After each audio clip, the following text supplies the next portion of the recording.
people don't understand that the United States Coast Guard does deploy overseas.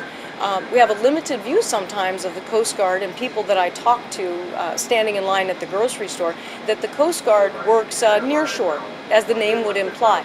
The Coast Guard actually deploys annually overseas and does an international engagement on an annual basis. And this is something that's very important for folks to realize. We also deploy over to the Persian Gulf. We're going to be deploying to numerous countries in Southeast Asia for this patrol. So I just think it's important that folks realize there's a lot more to the Coast Guard than just your local law enforcement and search and rescue.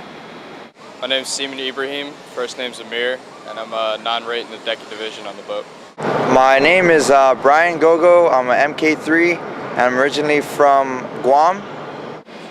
My name is Commander Carrie Ash. I'm a commissioned officer in the United States Coast Guard, and as recently as last Friday, I was assigned as the executive officer of the Coast Guard cutter Morgenthau.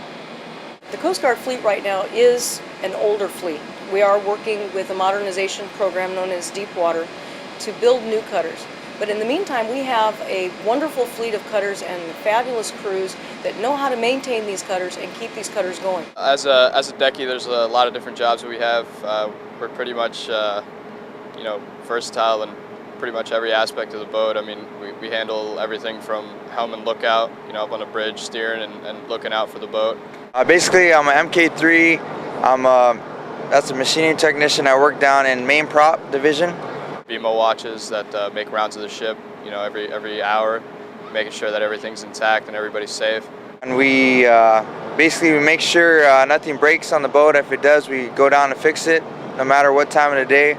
We handle flight ops. I'm part of the tie-down crew, and we get, when we're down south doing our south patrols for drug runners and stuff, we're ready to go at any time for flight ops. The Morgenthau has actually had a very high operations tempo over the last year. Another thing that we do is boat lowering detail. When we're coming up on a go fast or a fishing vessel, we got to launch a small boat, and that's pretty much what the deckies run. We have small boat ops all the time, and then general maintenance of the ship, the skin of the ship. Doesn't stay white by itself, All of those operations on a day-to-day basis have really set the stage for a high level of the law enforcement training that we'll be giving overseas.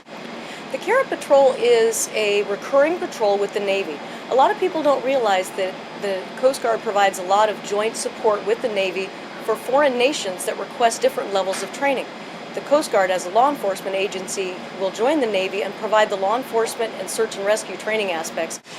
It's important for a number of reasons. A lot of it's the training that we're going to be doing and the public relations that we're getting out of it with other countries, training them in law enforcement. And to in any way underestimate the capabilities of this platform and the crew just because of the age of the ship is not doing a credit to everything that this cutter brings as a national asset to completing our missions for the U.S. Coast Guard. The last couple months, we did a rebuild on one of our main diesel engines, and that consists of breaking it down to parade rest.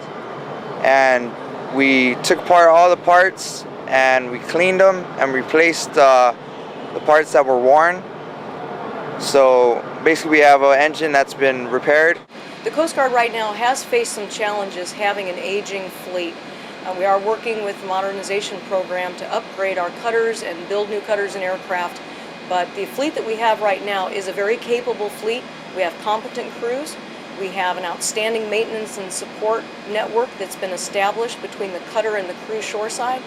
Morgenthau is the best 370 in the fleet, and I think we're the best boat to go out on this patrol. I have no doubt whatsoever that the Morgenthau will be able to safely execute all of our missions, that our equipment will be up and ready to go, and we'll be able to complete the requirements that are being put upon us working with the Navy and supporting the national training objectives. There's a lot of ups and downs. Some people are excited to get underway and see all these new places and being out for such a long time and getting to accomplish a lot. Yes, this is my second 378, so I've been on these patrols a lot. South America and Alaska, so this is my first Asia patrol, so I'm very excited. On the other hand, people aren't too excited about being away from home and their families and not seeing them for 5.5, 6 months. It's mixed emotions for the most part. My wife's new to the area. She's only been here a few months, and it's not the easiest thing for her to be on her own out here while I'm gone for 6 months. So she's got a lot of work ahead of her, you know, taking care of things on her own.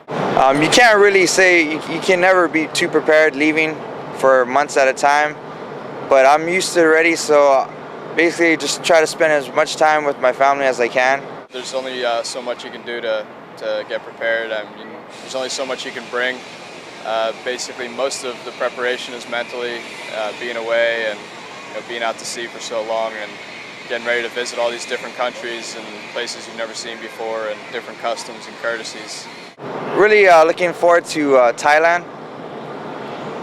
Having a good time and staying out of trouble. To be able to prepare for that deployment, we work very closely with a key member of our crew. The captain has a right-hand ombudsman. Our ombudsman's one of the other crew members' wives, and she handles a lot of the stuff as far as, you know, communications between us and home, and, you know, getting information across if needed. We have new innovations with technology. We have blogs. We have email access underway. We can send and receive packages because of the time that we'll be in some of our foreign ports. So morale for the ship is actually better than what it would have been 30 years ago when you don't have that connectivity. A lot of times, you know, we have email access. Sometimes we don't for short periods of time, and that's pretty much our means of communication when we're away. So the days of having to pull away from the pier and not hear from your family or friends, those are pretty much fallen by the wayside. Now we have the ability for one of our young machinery technicians to hear that his son hit his first T-ball. So that kind of connectivity is very good for our morale. it's going to be a good time. I mean, it's going to be a lot of stuff to see, a lot of stuff to take in. I'm excited to see all the new places. I mean, I've never been to Hawaii, never been to Thailand, never been to Singapore, you know, Brunei. It's a lot of different places that we're going, and it's going to be interesting the whole time.